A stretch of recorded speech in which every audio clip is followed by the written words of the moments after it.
Shalom BCC Next Gen, apa kabar semuanya? Gimana minggu ini?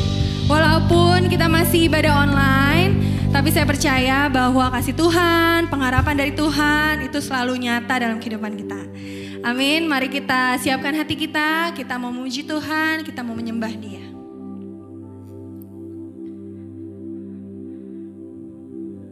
Terima kasih Tuhan buat kasih-Mu Tuhan yang tak pernah berkesudahan Tuhan bagi hidup kami Tuhan. Kami mau nyatakan Tuhan melalui penyembahan ini Tuhan. Biar Kau yang layakkan Tuhan, biar Kau yang terima Tuhan penyembahan ini Tuhan. Kami nyatakan Tuhan.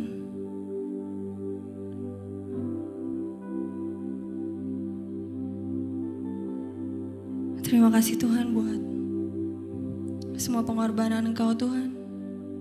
Boleh kami rasakan Tuhan. Kebaikan-Mu Tuhan bagi hidup kami Tuhan. Ini boleh menjadi pernyataan kami Tuhan pada Engkau Tuhan.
promise I have in you, nothing compares to the promise I have in you.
kasih Tuhan, terima kasih Tuhan.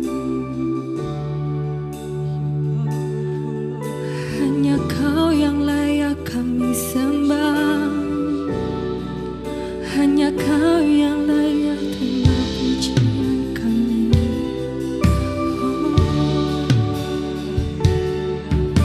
Kami serahkan nama-Mu.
Inilah seruan kami Tuhan.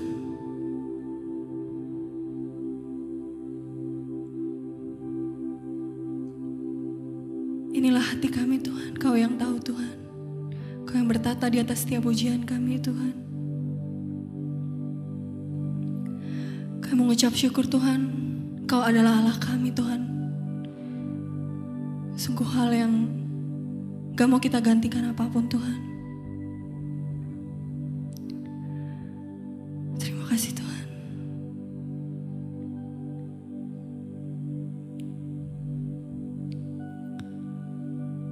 Kalau sebentar kami akan memuji Engkau Tuhan.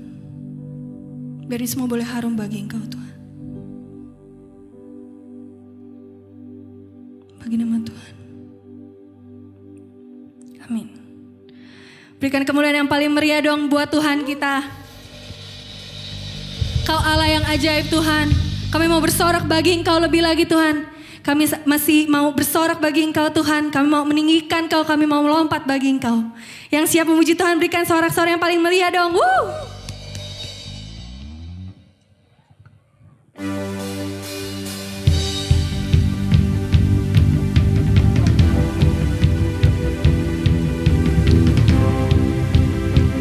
Kau Allah yang ajaib.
Meminta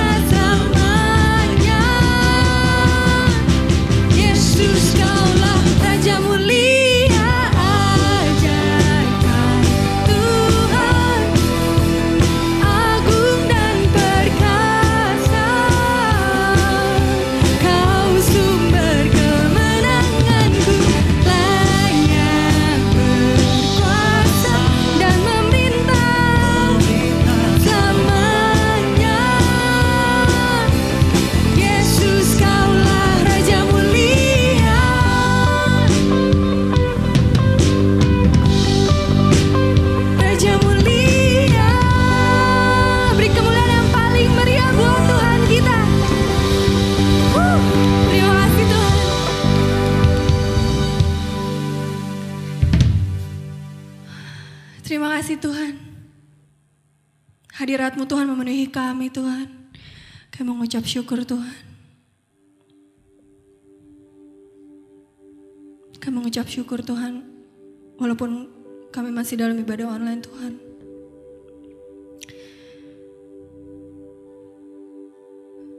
Tapi Kau yang jamah hati kami Tuhan. Mungkin seringkali Tuhan kami melupakan Kau Tuhan. Tapi biarlah Engkau yang panggil kami lagi Tuhan. Karena kami tahu Tuhan, Kau yang mengenal hati kami Tuhan satu persatu Tuhan. Dan kan ini sebagai doa kami.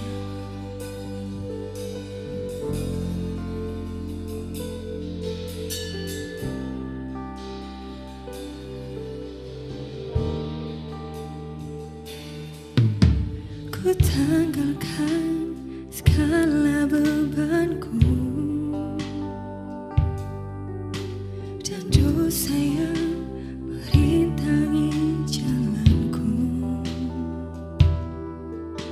Ku berlari kepadamu. Ku dengar Kau memanggil namaku.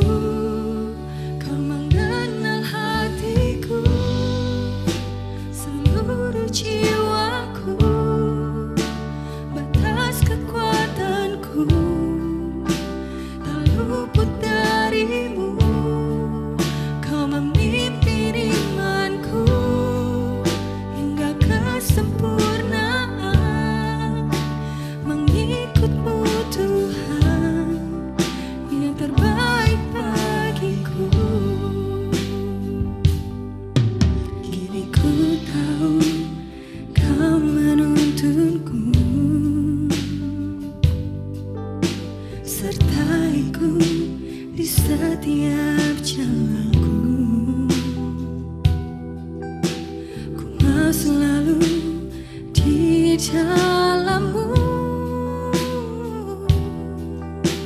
Ku tak dapat hidup di luar-Mu. Kau mengenal hatiku, seluruh jiwaku, batas kekuatanku, tak luput dari-Mu. Kau memimpin imanku hingga kesempurnaan, mengikut-Mu Tuhan yang terbaik bagiku.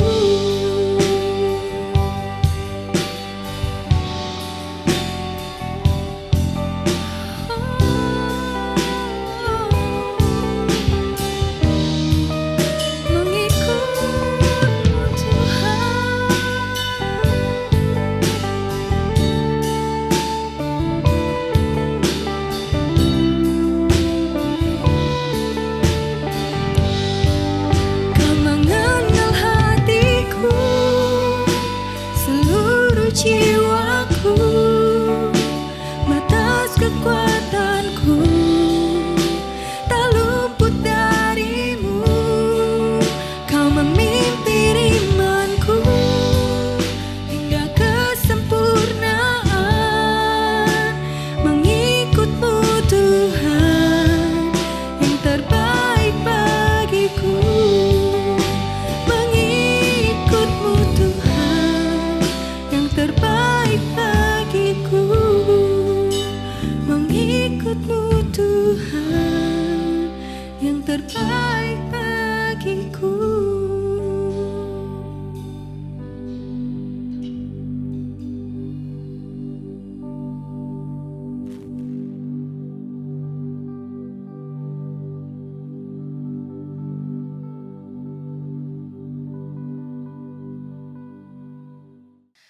Shalom Business Next Gen, selamat hari Minggu. Saya percaya semua teman-teman masih dalam keadaan yang baik, masih semangat untuk mendengar firman Tuhan, amin. Dan minggu ini seperti yang kita sudah bicarakan minggu lalu ya, bahwa hari ini kita akan mengadakan seperti mini talk show lah ya, mini discussion gitu mengenai apa sih yang mungkin teman-teman sebagai anak muda bingung gitu untuk menyikapi atau mendukung atau bagaimana sih terhadap zaman sekarang yang sangat modern dan berkembang ini gitu ya.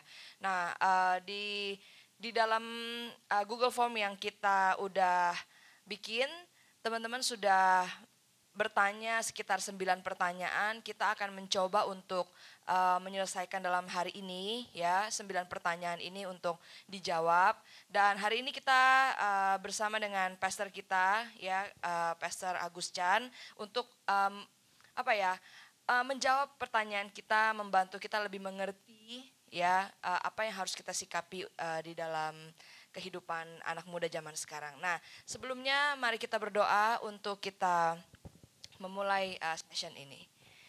Tuhan, terima kasih atas segala berkat-Mu, atas segala pimpinan-Mu dalam kehidupan kami, dan kami mengucap syukur atas segala kesehatan juga yang Tuhan berikan bagi kami. Kami masih boleh ada sampai hari ini untuk beribadah dengan keadaan yang baik. Ini ucapan syukur kami Tuhan. Dan sebenarnya kami akan mendengar firman-Mu. Biarlah setiap minggu saat firman-Mu disampaikan, ini boleh menjadi pertumbuhan buat iman kami, sehingga kami boleh menjadi orang yang kuat Tuhan, berdiri di atas firman-Mu, di atas dasar yang teguh. Terima kasih Tuhan, di dalam nama Tuhan Yesus Engkau urapi setiap kami yang berbicara maupun yang mendengarkan. Biarlah kami semua Tuhan boleh mendapatkan berkat dari firman-Mu. Dalam nama Tuhan Yesus kami mengucap syukur dan berdoa, haleluya, amin. Oke, Pastor, ini ada beberapa pertanyaan dari BCC Next Gen kita yang kita mau diskusi, bukan diskusi sih, bertanya, dan mungkin nanti kita bisa lebih mengerti lagi mengenai hal-hal ini, bagaimana zaman ini yang sudah lebih modern dan mungkin kadang-kadang nggak seperti zaman dulu ya. Mungkin zaman-zamannya kita internet belum terlalu gimana banget, sehingga kayak budaya-budaya Amerika yang bukan Amerika sih, budaya-budaya luar yang mungkin salah atau apa udah kita belum terlalu kita adopsi dulu ya, tapi mungkin sekarang lebih terbuka. Nah, tapi sebelum masuk ke dalam pertanyaan-pertanyaan itu, saya mau bacain satu pertanyaan pertama dari ini, nickname-nya Serigala Terakhir. Saya nggak tahu ini siapa Serigala Terakhir. Nah, pertanyaannya adalah begini. Kenapa kerohanian tidak mengikuti perkembangan zaman? Nah, mungkin maksudnya adalah kenapa kekristenan tidak mengikuti perkembangan zaman? Apakah mungkin Kristen itu nggak modern atau bagaimana menurut Pastor, gimana? Oke, selamat pagi ya, siang anak-anak muda kita di Next Gen. Pertanyaan pertama ini mungkin saya akan memberikan satu penjelasan yang simpel ya. Kalau kekristenan, kebenaran mengikuti perkembangan zaman, maka kekristenan atau kerohanian iman Kristen menjadi hal yang begitu labil. Kita tahu namanya zaman, era, come and go. Hanya dalam waktu yang tidak terlalu lama sesuatu bisa berubah. Tren bisa berubah. Ya, zaman kan di dalamnya itu kita bicaralah tentang pemerintahan, tentang kebudayaan, civilization-nya, trennya. Kalau kekristenan dan iman, kerohanian mengikuti perkembangan zaman, waduh, akan menjadi hal yang begitu tidak bisa dipegang. Menjadi hal yang begitu labil. Sebaliknya, kekristenan, kerohanian justru harus menjadi satu sandaran yang kokoh bagi orang-orang percaya segala zaman. Tetapi dia juga harus menjawab. Bukankah firman Tuhan dan iman Kristen adalah kebenaran yang menjawab segala zaman? Beribu-ribu tahun Tuhan berikan kepada kita prinsip kebenaran firman. Sampai hari ini. Perjanjian baru yang 2000 tahun. Perjanjian lama yang bisa 3-4 ribu tahun. Masih relevan. Membangkitkan iman. Menolong yang susah. Membebaskan yang terbelenggu. Jadi kita harus bedakan. antara dia itu sifatnya labil dan berubah-berubah, atau yang dimaksud adalah apakah dia relevan menjawab kebutuhan zaman. Nah, saya kira itu dibedakan ya anak muda. Firman Tuhan tidak pernah tidak relevan atau tidak menjawab zaman. Tapi kalau zaman itu berubah, justru zaman itu, justru perkembangan itu harus melihat kepada patokan kebenaran firman yang daripada Tuhan. Saya kira sederhananya itu. Oke, mungkin ada beberapa next gen yang pernah mendengar ya. Ini mungkin bisa menjadi pertanyaan juga dalam pikiran kita semua gitu, bahwa ada beberapa gereja yang mungkin karena mengikuti zaman banget, akhirnya mereka pakai lagu-lagu yang sekuler gitu ya di dalam ibadah maupun di dalam opening ibadah, atau ya pokoknya sekedar variasi gitu. Kalau menurut pendapat pastor, hal seperti itu gimana ya? Ya sebenarnya kita harus clear antara isi dengan kemasan. Ya. Isi itu kan apa yang menjadi esensinya. Kalau kemasan itu kan bagaimana isi itu disampaikan, caranya, ya packagingnya lah sederhananya. Nah jangan kita campur adukan juga ya, meskipun memang ada hal tertentu tak bisa dipisahkan. Maksud saya adalah ada generasi-generasi termasuk adik-adik kita di dewasa muda, anak muda or next gen ini, yang ya terbiasa dengan musik or tampilan tertentu. Ya selama hal itu tidak keluar daripada prinsip yang alkitabiah, yang baik, yang benar, itu bukan sesuatu yang perlu kita katakanlah perdebatkan atau ributkan menurut saya pandangan pribadi. Tetapi ada hal-hal yang doktrinal, hal-hal yang penting, yang bersifat fundamental, kebenaran-kebenaran Alkitab, prinsip-prinsip kehidupan yang tidak boleh kita kompromi. Nah kita betul-betul harus bedakan antara toleran, antara luwes, relevan dengan kompromi. Itu berbeda. Ya, sekalipun sekilas kelihatannya kok sulit dibedakan, itu berbeda. Ya, saya kira itu. Oke, nah untuk yang kedua nih, ini masih kita bicara tentang hal-hal kerohanian ya. Ini nickname-nya dari wakil dari orang lain, saya nggak ngerti juga nih namanya nih. Nah, pertanyaannya adalah seperti ini. Kenapa saya tidak bisa merasakan hal-hal yang Kenapa saya tidak bisa merasakan hal-hal yang rohani? Kenapa hal-hal yang rohani terlihat lebih tidak menarik? Kenapa saya biasa aja terhadap hal-hal yang rohani? Gimana, mungkin pastor menjawab atau memberikan sebuah firman buat anak-anak next gen mengenai hal ini? Mengapa saya biasa aja dengan hal yang rohani? Mungkin kalau saya melihat selama kita mendekati hal-hal yang rohani, yang spiritual dengan preferensi-preferensi kita secara general ya, hal-hal hobi, feeling, emosi, ya terus terang nggak ketemu. Ya.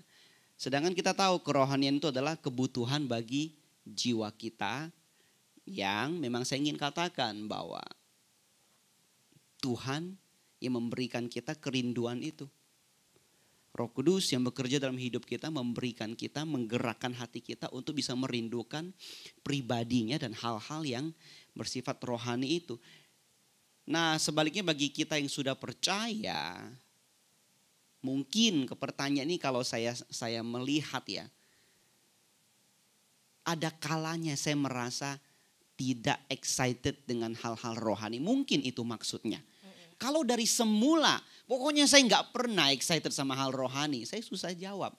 Ya, memang karena nggak excited. Mau dibagaimanakan? Ya, nggak mungkin kita paksakan. Ya kan, ini kan kerohanian, iman itu sebuah pengalaman yang real, yang suatu perjumpaan rohani bersama dengan Tuhan. Saya pun dulu orang yang tidak tertarik dengan kerohanian. Waktu saya muda mungkin saya lebih senang main-main saja seharian. ambil gitar genjreng-genjreng aja begitu seharian. Bisa jadi. Apakah ada orang dari sononya langsung senang baca Alkitab, rajin berdoa, senang ke gereja? Ya mungkin ada oleh karena alasan tertentu. Tetapi kita ini juga orang yang dulu, saya lah pribadi ya, yang juga nggak ada selera rohani. Tetapi ya, kerohanian itu adalah sebuah perjumpaan dengan Tuhan. Yang firman Tuhan katakan, Tuhan yang pilih kita, Tuhan yang menangkap kita. Dan sejak itu di hati kita ada kerinduan, di hati kita ada kemauan, di hati kita ada satu kebutuhan need. Yang dalam perjalanan sometimes bisa menjadi agak mungkin ya, oleh karena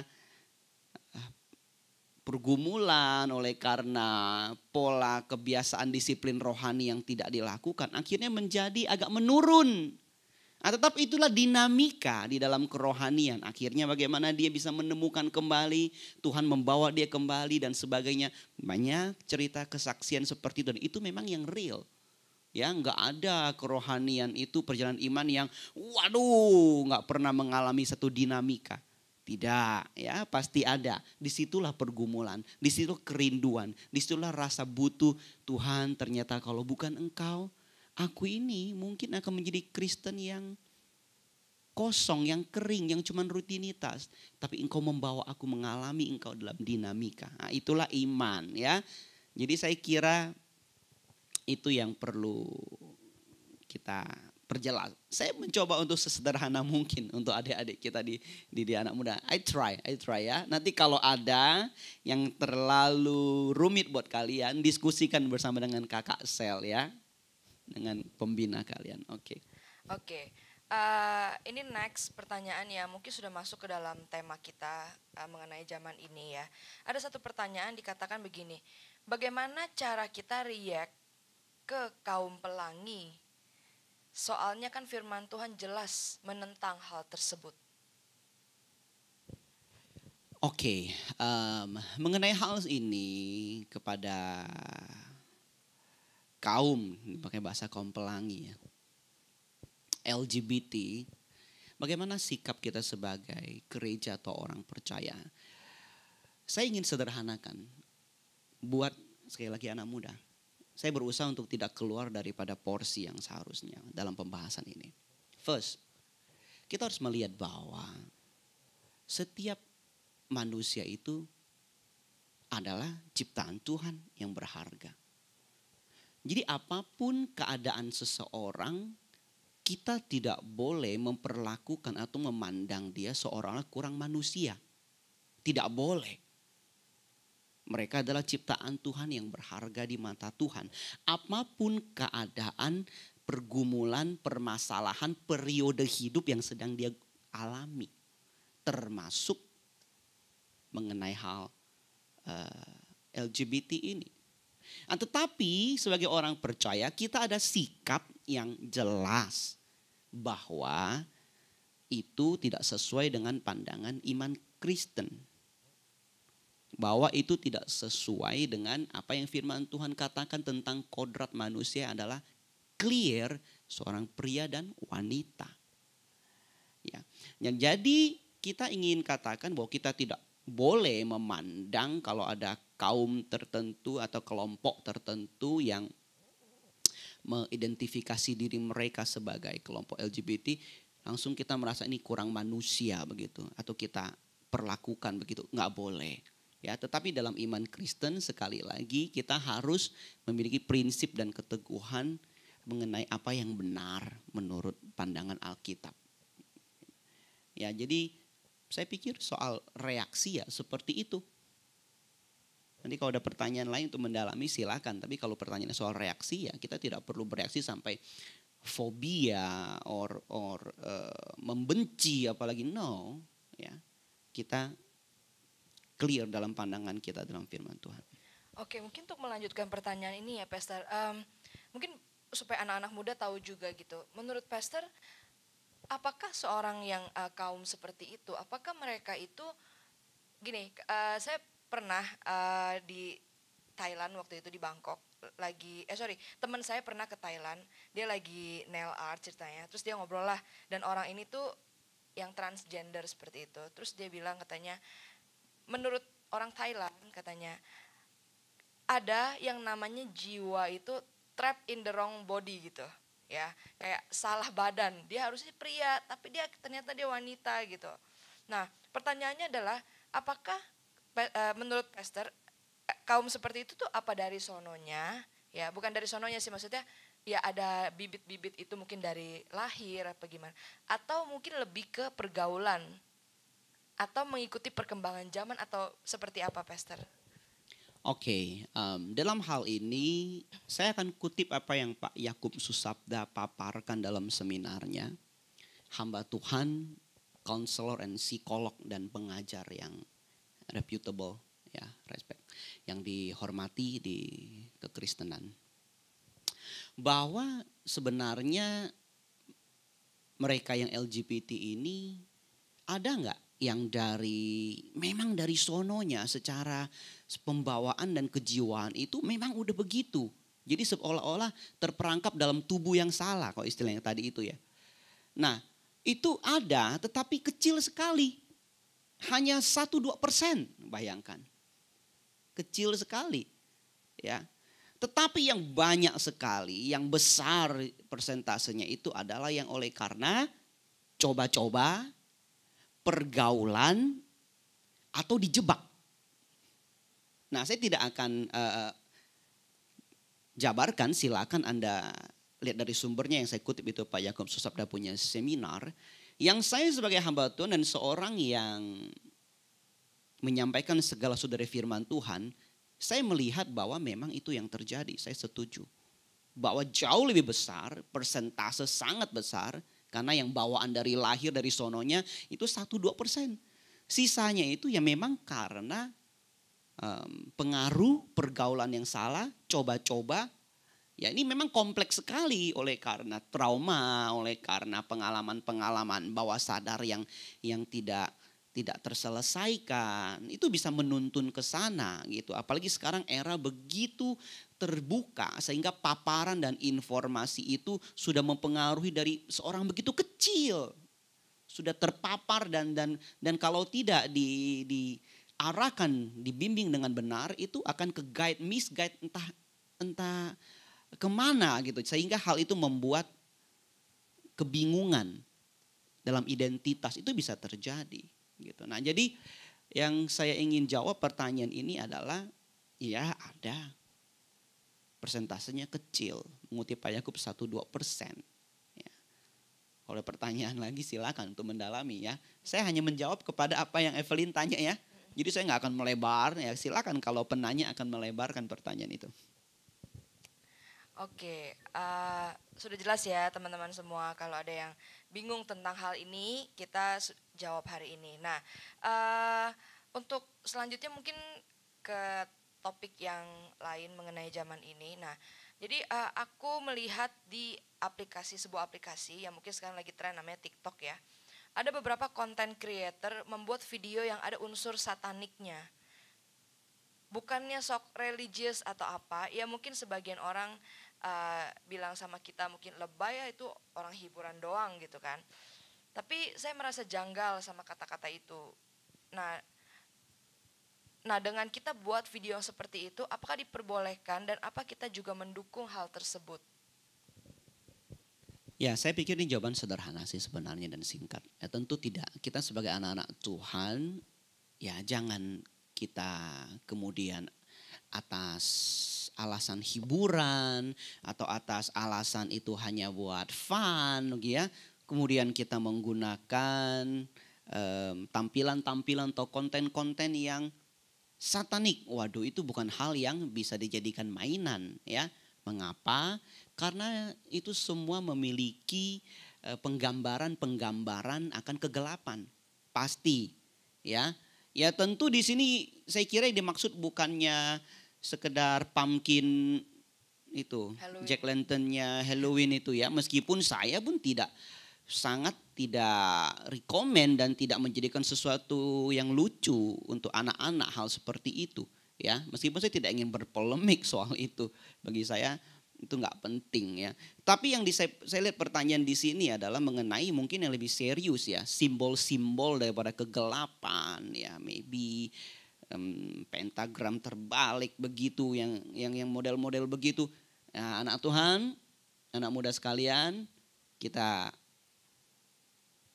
mengenali.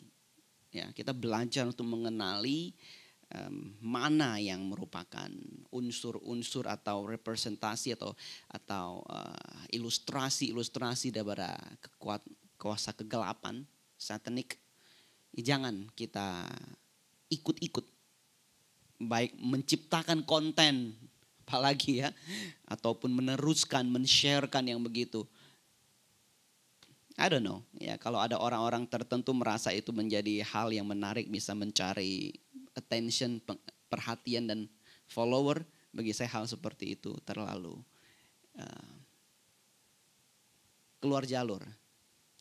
Ya, saya setuju banget ya. Jadi teman-teman semua, karena kita hidup di zaman yang, share-share tuh gampang banget gitu ya.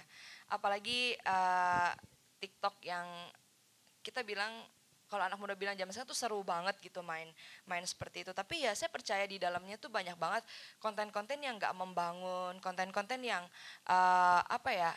tidak membangun iman gitu kan. Jadi kita semuanya mesti aware gitu, dan juga ya konten-konten seperti itu, terutama kayak satanik gitu ya, kita harus tahu gitu bahwa itu bukan hal yang baik buat kita. Untuk apa gitu, hal yang tidak baik itu kita konsumsi gitu ya. Nah jadi saya ada mendengar juga sebuah cerita dari seseorang gitu kan. Dia punya teman sampai masuk ke dalam rumah sakit jiwa belakangan ini gitu kan. Terus ditanya lah gitu pas dia sudah keluar gitu, kenapa kamu sampai sesetres ini gitu. Ya dia bilang katanya, saya dikirimin WhatsApp sama teman yang sesama Kristen juga. Dia bilang bahwa kata orang, kalau saya kena COVID-19 ini, dan saya mati karena COVID, saya pasti masuk neraka. Jadi dia stres banget, takut banget kena COVID, sampai dia akhirnya masuk rumah sakit jiwa. Bisa bayangin gak? Jadi yang menyebar itu adalah sesama Kristen, yang dimana saya percaya bahwa mereka masih belum banyak mengerti tentang firman Tuhan ya. Itulah kenapa kita bikin tanya jawab seperti ini. Itulah kenapa kita nanti berapa lama sekali kita ada tanya jawab lagi, untuk menjawab pertanyaan teman-teman yang mungkin teman-teman bingung gitu. Ya, jadi jangan sungkan buat tanyain buat hal-hal, tetapi juga jangan gak peduli gitu. Pas teman-teman lihat, ya udahlah, apa aja lah jawaban, maksudnya apa aja lah tentang fenomena ini, gue juga gak peduli gitu. Jangan, karena ini harus menjadi guide buat teman-teman semua ya, buat kita semua di sini gitu. Nah, untuk yang berikutnya, Pastor, ini sebenarnya sih lebih ke pilihan hidup sih ya. Ini temanya tentang pilihan hidup. Nah, setiap orang kan punya pilihan hidupnya sendiri. Ya mungkin orang-orang kaum ini, kaum itu gitu ya. Dan gak boleh kita usik, karena itu hidup dan pilihan mereka. Apakah prinsip ini benar sebagai orang Kristen? Oke, saya pakai bahasa yang sedikit ini ya. Teologi ya. Nah, kita di gereja nih, ini pandangan Kristen istilah teologi ya. Ada yang teologi ya, ada seorang teolog ya, ada seorang pengajar yang membagi menjadi teologi di publik dengan teologi di gereja. Saya lupa namanya. Nanti kalau kakak-kakak sel bisa googling, silakan kasih tahu namanya. Dia katakan ada teolog yang penerapannya di publik dengan di gereja memiliki pendekatan-pendekatan yang berbeda. Ya. Sehingga kita harus peka bagaimana ketika kita bermasyarakat di luar dengan bagaimana kita waktu sedang mendiskusikan iman dan saling menyemangati soal pertumbuhan rohani kita dalam Tuhan, ada perbedaan. Ya, contoh, dia memberikan satu contoh bahwa tidak semua dosa itu adalah crime. Enggak semua sin itu crime. Ya, tapi semua crime itu kan sin. Contoh ya. Di luar kalau seorang itu mencuri, itu kan crime, kriminal. Tapi itu pasti sin, itu juga dosa. Tetapi nggak semua dosa itu crime. Contoh, di gereja kita ngajarin nggak boleh sombong. Kalau sombong, Tuhan tidak berkenan. Tuhan menentang kesombongan. Nah, itu sin. Tapi di masyarakat itu bukan crime. Nggak mungkin kita ketemu orang di perapatan jalan. Yuk jangan sombong ya. Lah, ini sombong kan bukan kriminal. Sombong ini ukuran masing-masing, Pak. Gitu kan. Nah, jadi kita harus bedakan waktu kita di luar. Ya janganlah kita kemudian merasa diri itu menegakkan batas-batas orang lain punya pilihan. Kamu gak boleh begitu ya, itu dosa. Nanti dia bilang dulu, Pak dosa menurut siapa? Kita kan tidak tahu. Tapi kalau di gereja, kita saling mengingatkan, kita saling mengajarkan menurut firman Tuhan. Ya, sehingga kita semua boleh bertumbuh menjadi pribadi yang meskipun masih muda, itu mengenal firman, belajar dengan hati yang lemah lembut seorang murid ya. Nah, jadi saya kira sederhananya itu kita bedakan. Jangan pilihan orang lain dalam kehidupan sehari di luar kita kritisi dengan tak perlu, jangan ya. Tuhan tidak panggil kita juga seperti itu. Tapi bukan berarti berkompromi, bukan ya. Kita menyatakan yang benar harus berani. Kalau benar pasti berani. Ya, kalau tidak benar ya biasa tidak berani. Nah, saya kira itu. Oke, mungkin ada satu kebingungan lagi di anak-anak muda ya mengenai humanity. Jadi nggak tahu kenapa belakangan ini banyak sekali humanity over religion gitu kan. Kayak apa ya? Kadang-kadang orang beragama juga nggak terlalu menjunjung tinggi humanity. Nah, kalau fenomena seperti ini menurut Pastor gimana? Humanity ya seperti akar dari kata ini itu adalah bagaimana seorang manusia mendefinisikan kemanusiaannya, termasuk di dalamnya adalah kepada yang lain ya, sikap-sikapnya dalam kehidupan bersama. Ya tentunya humanity itu adalah hal yang secara general mestinya ada pada setiap kita. Ada nilai-nilai yang kita sepakati bahwa ya sebagai manusia kita mesti ada contoh ya, ada prinsip-prinsip memperhatikan, memaklumi, menghargai pilihan orang, tidak offending yang bersifat ranah pribadi, yang seperti itu ya. Bahkan dalamnya juga belas kasihan dan rasa kepedulian, ya hal seperti itu sebenarnya secara general ada hal-hal yang positif. Hal-hal yang baik ya, dalam perkembangan zaman itu banyak sekali perbaikan-perbaikan lah. Tetapi saudara, karena itu berasal dari manusia, prinsip itu, nilai itu, perkembangan itu berubah-berubah dalam perkembangan zaman. Sehingga nanti kalau kita tidak berhati-hati, kalau kita menjadikan humanity or pandangan, sekali lagi humanity menurut golongan siapa kan kita tidak tahu. Humanity menurut kelompok mana kan ya beda lagi, beda kelompok, beda golongan, beda pandangan nanti ya kan. Nah kita harus tahu bahwa di dalam kehidupan kita yang menjadi landasan, yang menjadi dasar yang teguh adalah apa yang merupakan kebenaran daripada Tuhan. Sehingga tidak bisa humanity itu di atas kebenaran. Di atas religion bisa gak? Ya maybe bisa. Religion itu kita ngomong hal general kan. Artinya agama kita boleh gak sama. Tapi kita sama-sama manusia. Ayo kita saling tolong menolong. That's good. Itu hal yang positif. Kalau dimaknai humanity over religion itu di situ. Ya itu betul. Artinya ada kalanya kita tidak sepakat dalam hal-hal yang golongan. Tapi kita mesti bisa sepakat dalam hal yang general yaitu sesama manusia, that's okay. Tetapi kalau itu dimaksudkan adalah prinsipnya di atas prinsip agama, di atas prinsip kebenaran firman, tidak bisa demikian. Ya, tentu Anda dan saya yang telah mengenal firman Tuhan atau tinggal dalam anugerah keselamatan Tuhan, bagi kita tuntunan bagi hidup kita, pelita bagi jalan kita adalah firman Tuhan. Ya, jadi kita hati-hati memilah, menilai, melihat mana prinsip-prinsip yang masih bisa kita terima atau masih bisa kita tolerir dengan yang udah bertentangan dengan firman Tuhan.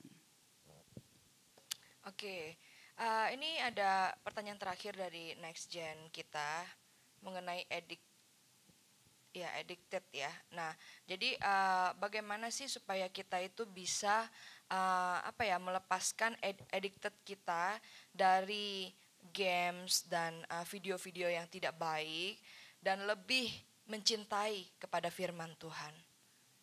Menurut Pastor bagaimana? Oke, seperti addiction pada umumnya, maka itu harus dicari tahu atau at least coba ditemukan penyebabnya. Kalau seseorang itu terjerat atau menjadi ketergantungan atau addicted dengan hal yang bersifat kimia, dalam hal ini zat-zat yang enggak betul, maka dia harus ditolong di bidang itu. Ya, dalam hal ini ya kedokteran, dia harus ditolong juga mungkin oleh psikolog, psikiater. Nah kalau itu contoh yang tadi disebutkan video-video atau konten games tertentu begitu ya, maka itu sangat kembali kepada disiplin diri yang ditemukan lagi. Ya ini hal yang bagaimana ya saya katakan, memang tidak mudah. Untuk melepaskan diri dari satu hal yang kita sadar ini kok nggak oke, ini buat hidup saya berantakan. Tapi untuk bisa benar-benar sepenuhnya lepas dari dia kok kayaknya susah. Memang susah. Sesuatu yang udah jadi habit, itu susah. Tetapi bukan berarti tak mungkin. Nah di sini kita harus temukan.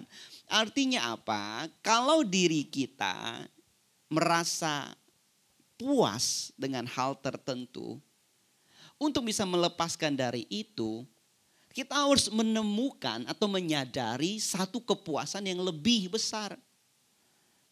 Artinya apa? Untuk bisa melepaskan diri dari satu hal yang kita tahu tidak baik, mesti ada penggantinya, hal yang baik. Jangan ditinggal kosong. Kalau cuma sekedar saya tidak mau lakukan, saya mau berhenti. Tapi kemudian tidak dilakukan apapun di jam-jam kosong, jam-jam senggang, enggak dilakukan sesuatu, tidak diisi sesuatu yang baik, yang positif. Itu sih tinggal tunggu waktu. Akan jatuh lagi ke hal yang sama, akan mengulang hal yang sama. So, kalau ingin mengalahkan sesuatu yang buruk, sesuatu yang kita menyadari itu buruk maksud saya, maka waktu kita berjuang melepaskan, kita isi dengan yang baik. Nah, sekarang saya masuk kepada apa yang saya ingin sampaikan. Ya, bahwa kalau ini ngomong soal dosa, kalau yang dimasukkan di sini adalah video-video, konten-konten yang berdosa, katakan pornografi, bagaimana? Maka kita bukan hanya belajar untuk menahan diri, no, saudaraku, kalau seseorang semakin mengasihi Tuhan, dia pasti semakin membenci dosa. Saya sering katakan kan. Hal yang sama terjadi kalau seseorang makin mencintai dosa, dia tidak mungkin makin mencintai Tuhan. Dua hal ini selalu bertentangan. Jadi supaya kita bisa lepas daripada jerat dosa, menjadi benci terhadap dosa dan hal yang tidak berkenan kepada Tuhan, kita mengarahkan hidup kita untuk belajar, berusaha dan berdoa boleh makin mengasihi Tuhan. Karena waktu dan saya semakin mengasihi Tuhan, kita akan makin hilang lama-lama kita menyadari, kok saya jadi nggak ada selera sama hal-hal yang cemar, yang tidak kudus, jadi nggak ada selera. Kenapa? Karena kita makin mengasihi Tuhan, Sederhananya seperti itu. Amin. Oke, Pastor, itu adalah pertanyaan terakhir dari Next Gen, dan mungkin kita akan membuka mungkin kayak talk show seperti pertanyaan-pertanyaan untuk kita jawab mungkin di kemudian hari lagi. Dan mungkin yang terakhir sebelum kita juga minta Pastor berdoa buat kita Business Next Gen, kira-kira pesan apa yang Pastor pengen sampaikan buat kita untuk kita tuh bisa hidup benar-benar jadi orang Kristen yang benar gitu di zaman yang rusak ini. Saya kira saya akan kutip apa yang saya khotbahkan ya. Minggu lalu kalau tidak salah atau 2 minggu lalu di ibadah raya. Bahwa hari-hari ini salah satu seni kehidupan yang sangat penting untuk kita pelajari sebagai orang percaya adalah seni hidup di tengah kemajemukan. Kita ada di dunia yang begitu plural dengan berbagai pandangan-pandangan, ya baik itu pandangan latar belakang agama, prinsip keluarga dan sebagainya. Ini kompleks. Kita di tengah dunia seperti itu. Nah, seni hidup yang penting sekali anak muda adalah bagaimana kita tetap hidup di tengah dunia yang majemuk, tetapi kita memiliki kehidupan yang tertanam dan dibangun atas prinsip yang sesuai dengan firman Tuhan. Sehingga bagaimana kita bisa membedakan antara toleransi dan ternyata itu udah menjadi kompromi. Kita harus bisa membedakan.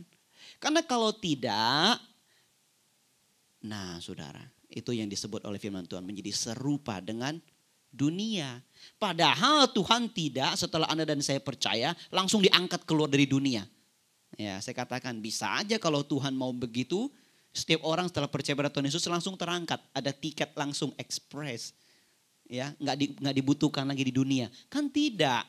Tuhan berkata, Tuhan memanggil kita dari gelap kepada terang. Tapi setelah itu apa? Go. Go-nya kemana?